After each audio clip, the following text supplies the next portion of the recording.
from Gareth Southgate. Our final game this week is the London derby between Arsenal and West Ham. Both clubs unbeaten in 2009. Our man at the Emirates, John Motson. 3 changes for Arsenal. Toure, Abui and Bentner all start. Giroud, Song and Van Persie, who rarely plays 3 games in a week, drop to the bench. West Ham's Carlton Cole needs a goal today to set a post-war club record of scoring in 6 consecutive league games. And the players are wearing black armbands as a mark of respect for John Crane, who was the popular doctor with Arsenal and England for over 30 years and who passed away earlier this week. Nasri to Bentner. Clichy's cross, that's Adebayor. Well, Arsenal have a corner.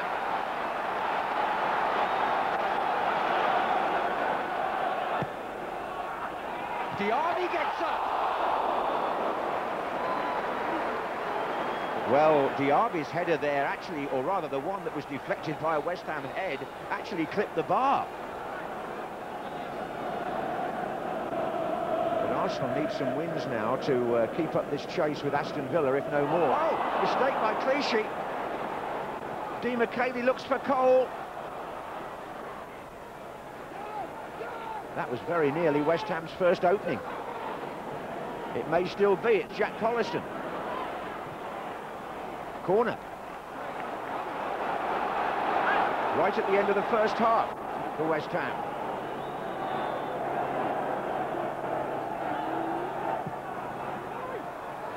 That's Collins. Oh, away by Clichy from the post. It was really his mistake that led to that flurry of activity around the Arsenal goal, but he made up for it there.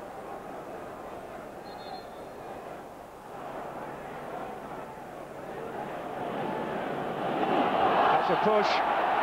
Neil on Vela.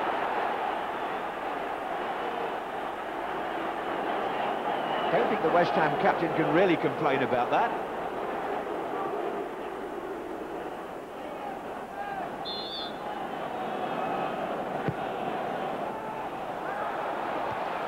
Bent the far side, here comes Robert Green, not the best punch in the world. Toure! Oh, it's been cleared off the line virtually by Collins, I think. Here come Arsenal again. Nasri.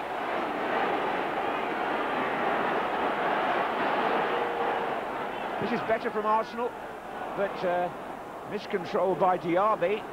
Gallas is still well forward here. Nasri hits his own player, Danielson. Oh, it's Collins again. Corner. Huh. Well, James Collins twice saved West Ham there.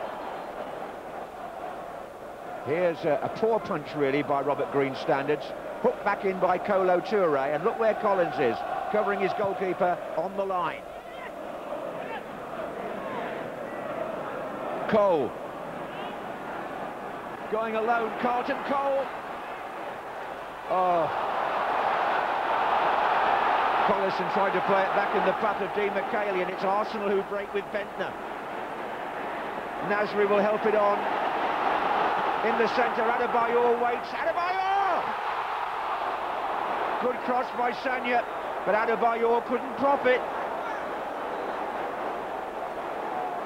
That did look to be Arsenal's best prospective opening. Sagna was free to pick out the cross. Adebayor, well, I think he got the better of Collins, but he steered it wide.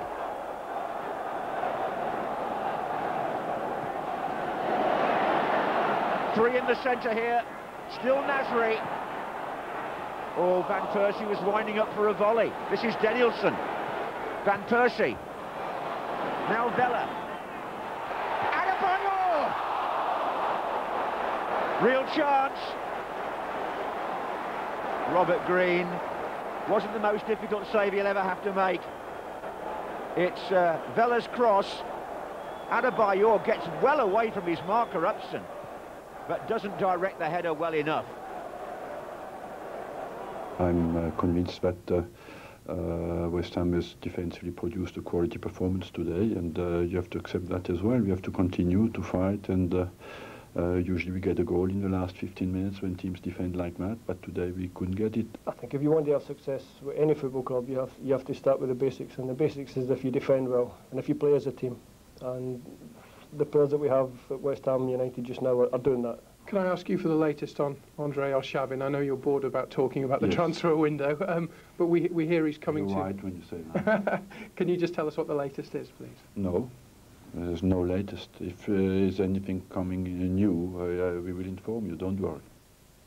I'm sure we'll be the first to know, probably on Monday. Honours even there. Before we leave you, let's take a look at the Barclays Premier League table. Defending champions Manchester United are 5 points clear at the top and have the added luxury of their two closest rivals, Chelsea and Liverpool, facing each other at Anfield. Villa remain fourth, 5 points clear of Arsenal, following a barren day for teams in the top half.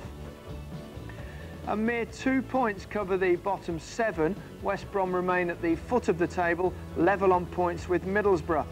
Blackburn are dragged into the relegation zone as a result of Stoke's win, but Newcastle could end up in the bottom 3 if they lose by 2 goals to Sunderland. Wenger says Andrei Arshavin is an influential force and his versatility will add real quality to Arsenal's squad.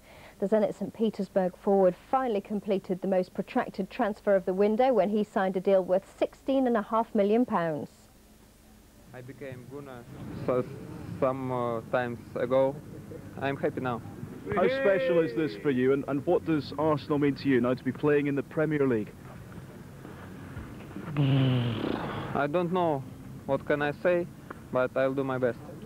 And how excited are you at the possibility of a debut against Tottenham at the weekend? I must be on Friday or Saturday, but I'm not fit now. It will be decided after. Can I play or not? What's the last few days, the last few weeks been like? Because all these fans here have been desperate for this to happen. It was very hard days for me, but it doesn't matter.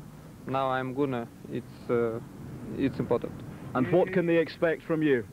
They're talking about your goals. How much can they expect from you? 30 goals. 30 goals. We know. Soon. Well, morning newspaper reports claim that Arshavin deal shouldn't have gone through after glitches with the paperwork. Well, first artist football agent Phil Smith acted on Arsenal's behalf.